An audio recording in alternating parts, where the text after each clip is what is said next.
প্রায় 550-র উপর মানুষ গ্রেপ্তার হয়েছেন, 550-র উপর গ্রেপ্তার হয়েছেন।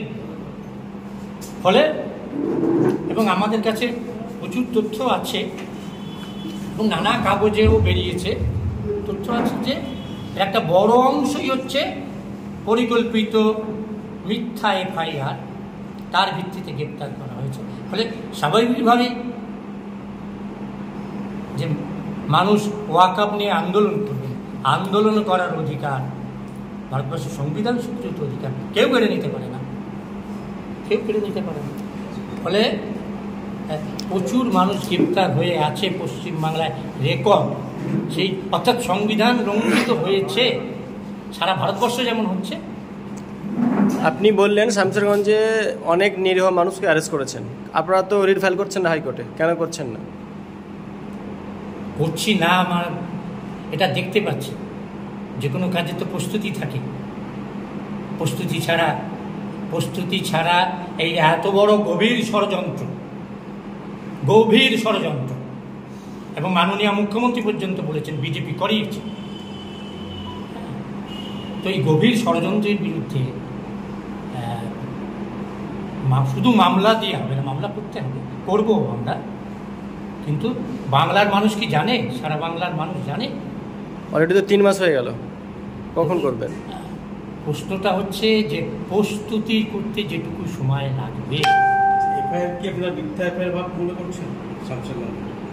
বহু এফআইআর আছে যেগুলো, ধরুন বাড়িতে আগুন লাগলে মানুষ তো দমকলকে ফোন করে, বাড়িতে আগুন লাগলে কেউ কি ডিটিপি সেন্টারে যায় না? বহু কমপ্লেন আছে যেগুলো ডিটিপি সেন্টারে বেশ নকশা করা, এক্ষুনি আমার হাতের কাছে নেই, নকশা করা পাঠিয়ে দেবো। হ্যাঁ, মহিলা তিনি হচ্ছেন সনপ অমুক, এবং যখন পালাচ্ছেন বলে আমার ওয়াইফ, মহিলার আবার ওয়াইফ, এসব আছে, এসব মণিমাণিক্য আছে, এসব আছে।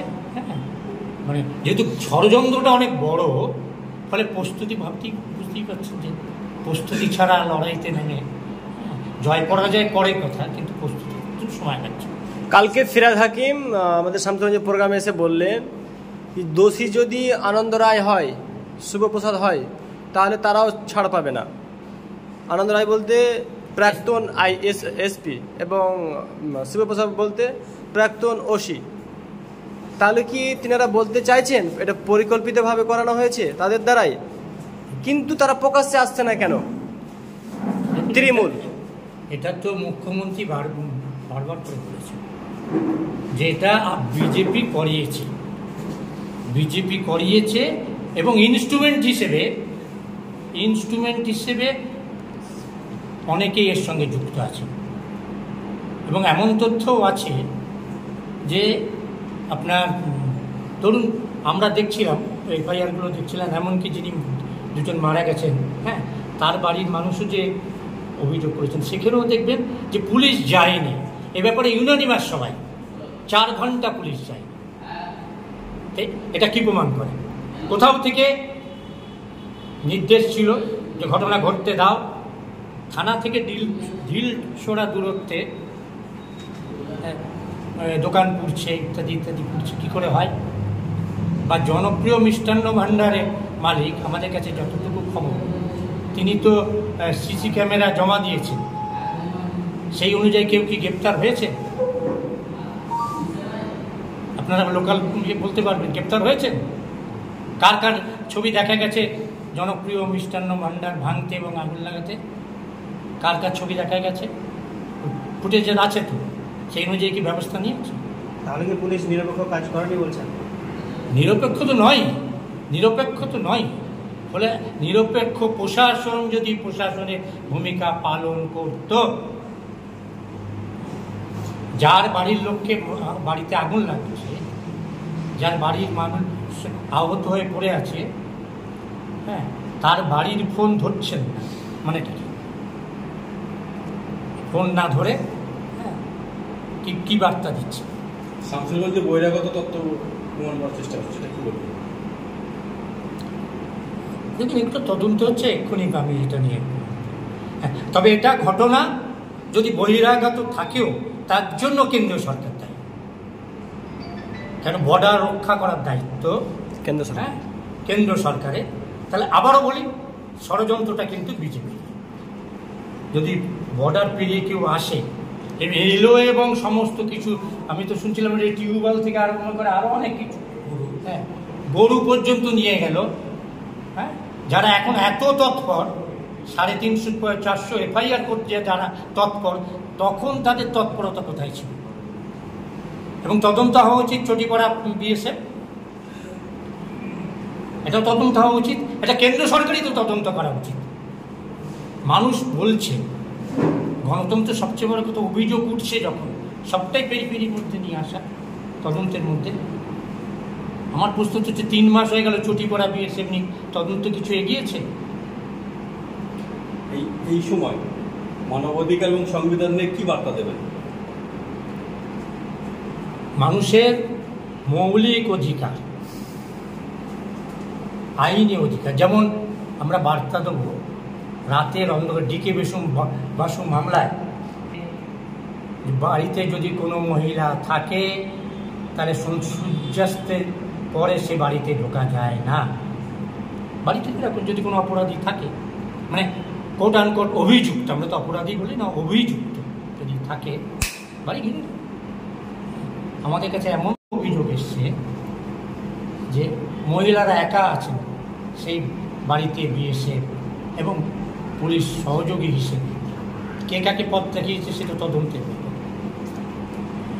তো এই যে আইনি অধিকার মানুষের আছে, থানা থেকে বা বিভিন্ন জায়গা থেকে ফোন করে ডেকে পাঠাচ্ছে, এটা পড়ে না, আইনের মধ্যে পড়ে না। আপনার মেমো দিয়ে বলতে হবে যে আপনাকে ওই মামলার সাক্ষী হিসেবে বা আপনার ওই মামলা তদন্তের জন্য আপনাকে ডেকে পাঠাচ্ছে, টেলিফোন ডেকে পাঠাচ্ছেন, এটা আইন লঙ্ঘন। যে কারণে বাবা সাহেব সংবিধান সভাতেই বাবা সাহেব মানে দেখুন কতখানি দূরদৃষ্টি সম্পন্ন ছিলেন, যে লিপ সার্ভিস আইনসভার লোকেরা, এবং দেখতেই পাচ্ছেন আইনসভার এবং এক্সিকিউটিভ তার লিপ সার্ভিস মানে মুখের কথা বলছে। এই আশঙ্কা 1948 সালেই বাবা সাহেব করেছিলেন। আমাদের দুর্ভাগ্য যে আমরা মানুষের মধ্যে পৌঁছে বাবা সাহেবের এই বার্তা, আইনের বার্তা, এগুলো তুলে ধরতে পারিনি। তাই আইনের বিরুদ্ধে কাজ এত সহজে করে পার হয়ে যাচ্ছে। সেই জন্যই বন্দিমুক্তি কমিটি, সংবিধান এবং মানবাধিকার। সাধারণ মানুষ আপনাদের পাবে কি করে? আমাদের এখানে শাখা আছে, শাখায় যোগাযোগ করবে। শাখা কনস্টিটিউশন। তাহলে কি 3 মাস থেকে আপনার সঙ্গে কেউ যোগাযোগ করেনি, এমনটা বলতে চাইছেন? আমাদের শাখাই আছে তো, আমাদের মুর্শিদাবাদ জেলা কমিটি আছে, তারা কাজ করছেন। তা নাহলে এত কথা বলছি কি করে, এত তথ্য এলো কোথা থেকে? তথ্য তো আপনাদের সংগ্রহণকে হাইলাইট করার জন্য তথ্য বের করছেন, জনগণের উপকারের জন্য তো হচ্ছে না। জনগণের উপকারে লাগছে দেখেই প্রথমে ঘটনার সত্য মানুষ জানুক। সারা দেশ জুড়ে মুর্শিদাবাদ সম্পর্কে যে কুৎসা, যে কলঙ্ক রটনা করা হয়েছে, আপনি সত্য না তুলে ধরলে, সঠিকটা তুলে না ধরলে, এই যে ধরুন যে ওই 2জন মানুষ মারাই যেত না যদি প্রশাসন উপযুক্ত সময় হত। আপনার বারবার 2জন বলছেন কেন? 3জন তো মারা গেছে, আরও অনেকেই আহত হয়েছে। 3জন মারা গেছেন, বিএসএফের গুলিতে 1জন মারা গেছেন। আমি ওই কথা এই জন্যই বলছি যে সেটাকে নিয়ে সারা ভারতবর্ষে সাম্প্রদায়িক তাস খেলার চেষ্টা হচ্ছে। ওই জন্যই বারবার যে দাঁতটা ব্যথা না, সেই জীবটা বারবার সেখানেই চলে যায়। সারা ভারতবর্ষে পশ্চিমবাংলাকে, মুর্শিদাবাদের মানুষকে যেভাবে কলঙ্কিত, কালিমালিপ্ত করা হয়েছে, আমাদের মানবাধিকার সংগঠন হিসেবে প্রথম এবং প্রধান কাজ হচ্ছে সত্য তুলে ধরে সেই মানুষের কাছে পৌঁছে দেওয়া দরকার। এটাই সত্য। এরপরে আইনি ব্যবস্থা, আন্দোলন, বাকিটা তো করতেই হবে। গ্রেপ্তার হওয়া বেশিরভাগ মানুষই একটা বিশেষ সম্প্রদায়। বিশেষ বলছে কেন? ইসলাম ধর্মে বিশ্বাসী মানুষ, ইসলাম ধর্মে সরাসরি ইসলাম ধর্মের মানুষ, মুসলমান মানুষ, তারা ওয়াকফ আন্দোলনের সহযোগী মানুষ। এটা পরিকল্পনা হচ্ছে ওয়াকফের জমি দখল করা, সম্পদ দখল করা, হ্যাঁ, এবং ভারতবর্ষের সংবিধানের মৌলিক অধিকারে 25 থেকে 30, বিশেষ করে 25, 26 এবং 29, 30 যে বলা আছে, হ্যাঁ, সেই মৌলিক অধিকারকে নস্যাৎ করা, ভয় দেখানো, যাতে কেউ কোনোদিন আন্দোলনে না নামে। আক্রমণ, আখেরে আক্রমণ হচ্ছে ভারতবর্ষের সংবিধানের। একদম। ফলে আমাদের কাজ হচ্ছে এই সংবিধান তুলে ধরা।